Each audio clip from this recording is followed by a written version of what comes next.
കോടമഞ്ഞും തണുത്ത കാറ്റും പിന്നെ ആകാശത്തോളം ഉയർന്നു നിൽക്കുന്ന മലനിരകളും. അതെ, ഞാനിപ്പോൾ ഉള്ളത് കോട്ടയത്തിൻ്റെ സ്വന്തം കാശ്മീർ എന്ന് വിളിക്കുന്ന ഇല്ലിക്കൽ കല്ലിലാണ്.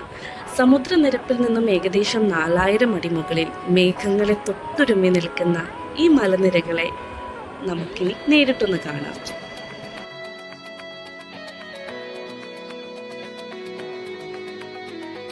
വഴിയിലുടനീളം നമ്മളെ സ്വീകരിക്കാൻ വരുന്ന ആ തണുത്ത കാറ്റും മഞ്ഞും തരുന്ന ഫീൽ, അത് വാക്കുകൾക്കും അപ്പുറമാണ്.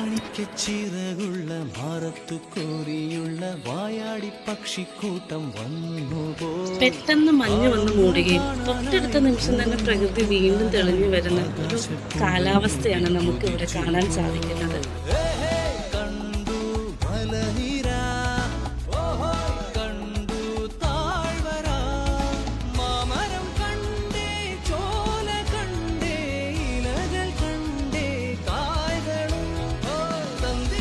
ഇവിടേക്ക് ഇപ്പോൾ DTPC ഒരുക്കിയ ജീപ്പ് സഫാരി ഉള്ളതുകൊണ്ട് തന്നെ വളരെ എളുപ്പത്തിൽ നമുക്ക് മുകളിലേക്ക് എത്താൻ സാധിക്കുന്നതാണ്.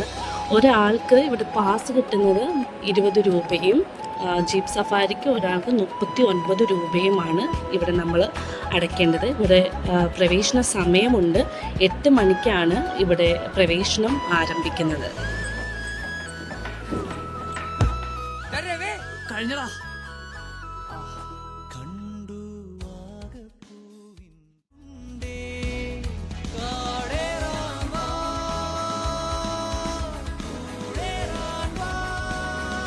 ഇവിടെയാണ് നമ്മുടെ ജീപ്പ് സഫാരി അവസാനിക്കുന്നത്.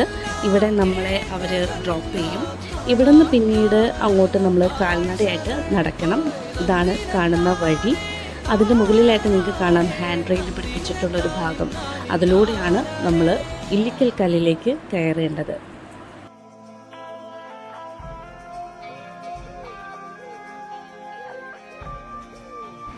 ഇനി അങ്ങോട്ടുള്ള വഴി കുത്തനെ കയറ്റവും അതുപോലെ തന്നെ അല്പം ദുർഘടം പിടിച്ച വഴിയുമാണ് കേട്ടോ. അതുകൊണ്ട് തന്നെ കയറുന്നവരെല്ലാം അല്പം ഒന്ന് സൂക്ഷിക്കണം. കുട്ടികളൊക്കെ ഉണ്ടെങ്കിൽ പ്രത്യേകം ശ്രദ്ധിക്കണം.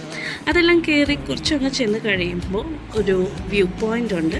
ഭയങ്കര ഭംഗിയായിരുന്നു അവിടെ നിന്നുള്ള ഒരു വ്യൂ. സത്യം പറഞ്ഞാൽ നമ്മളിങ്ങനെ നിന്ന് സമയം പോകുന്നത് അറിയില്ല എന്ന് പറയുന്ന അതേ ഒരു ഫീല്. ഒത്തിരി പ്രദേശങ്ങൾ നമുക്ക് അവിടെ നിന്ന് കാണാനായിട്ട് സാധിക്കുന്നുണ്ടായിരുന്നു. ഇവിടുത്തെ പ്രധാന ആകർഷണം എന്ന് പറയുന്നത് ഇരട്ടക്കല്ലും കൂനൻ കല്ലും പിന്നെ നമ്മളെയൊക്കെ അത്ഭുതപ്പെടുത്തുന്ന ആ നരകപ്പാലവുമാണ്.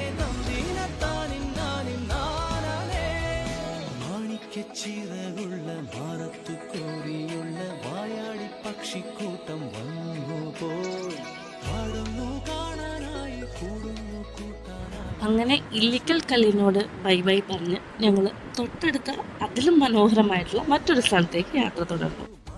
ഇല്ലിക്കൽ കല്ലിന് തൊട്ടടുത്ത് തന്നെ അത്ര തന്നെ മനോഹരമായ മറ്റൊരു അത്ഭുതമാണ് ഇലവീഴ പൂഞ്ചിറ.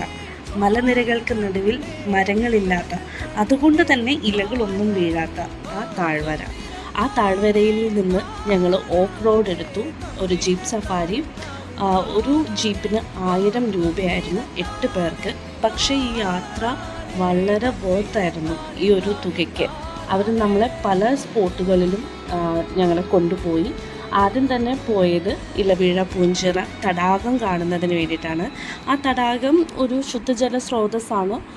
അതുപോലെ തന്നെ അവിടെ നമുക്ക് നോക്കിയാൽ കാണാം ഒരു ഇലയും ആ ഇതിനകത്ത് തടാകത്തിൽ വീണിട്ടില്ല. രണ്ടാമത്തെ സ്പോട്ട് മുനിയറ ഗുഹ. വളരെ യുണീക്കായിട്ടുള്ളൊരു സ്ഥലമായി തോന്നി. ശരിക്കും ഒരു ഇല്ലിക്കാടിൻ്റെ ഉള്ളിൽ ഒരു ചെറിയ ഗുഹ. അവിടുത്തെ ആ ഒരു ഗ്രീനറി എല്ലാം നമുക്ക് കാണുമ്പോൾ തന്നെ ഭയങ്കര ഒരു റിഫ്രഷിങ് ആയിരുന്നു. അതിനുള്ളിലൊരു ചെറിയ ഗുഹയുണ്ട്. അതിൽ ആളുകൾക്ക് ഇറങ്ങാം. നടന്ന് ഒരു 1/2 കിലോമീറ്ററോളം നമുക്ക് അതിൻ്റെ അകത്ത് നടക്കാനുണ്ട്. നല്ല തണുത്ത വെള്ളമാണ്. അങ്ങനെ വളരെ മനോഹരമായ ഒരു കാഴ്ചയായിരുന്നു അത്. അതിനുശേഷം ഞങ്ങൾ ഒരു നല്ല ട്രക്കിംഗ് ഒക്കെ കഴിഞ്ഞ് നേരെ പോയത് ഇലവീഴ പൂഞ്ചിറയുടെ വ്യൂ പോയിന്റിലേക്കാണ്. ഭയങ്കര രസമായിരുന്നു.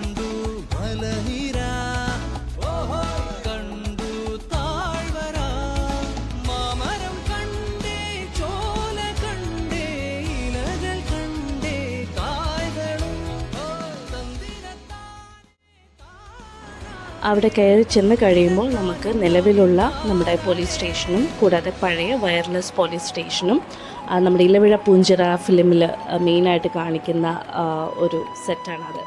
അത് ചുറ്റും കോട്ട പോലെ കാവൽ നിൽക്കുന്ന 3 കൂറ്റൻ മലനിരകൾക്ക് നടുവിലാണ് ഈ മനോഹരമായ സ്ഥലം സ്ഥിതി ചെയ്യുന്നത്. രാമായണവുമായി ബന്ധപ്പെട്ടൊക്കെ ഒരു ഐതിഹ്യം ഈ സ്ഥലത്തിനുണ്ട്. നമുക്കിവിടുന്ന് നോക്കിയാൽ കോട്ടയം, ഇടുക്കി, എറണാകുളം, ആലപ്പുഴ എന്നിങ്ങനെയുള്ള നമ്മുടെ ഡിസ്ട്രിക്റ്റുകളുടെ പല ഭാഗങ്ങളും നമുക്കിവിടുന്ന് സ്പോട്ട് ചെയ്യാവുന്നതാണ്. ശരിക്കും ഒരു സ്വർഗീയമായ അനുഭവമാണ് ഇവിടെ ഇരിക്കുമ്പോൾ കിട്ടുന്നത്.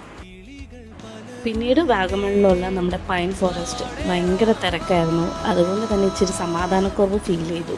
എങ്കിലും കുറച്ച് നേരം അവിടേക്ക് നിന്ന് കുറച്ച് നല്ല ഫോട്ടോസൊക്കെ എടുത്ത് ഞങ്ങളെല്ലാവരും തിരികെ നമ്മുടെ നാട്ടിലേക്ക് പോന്നു.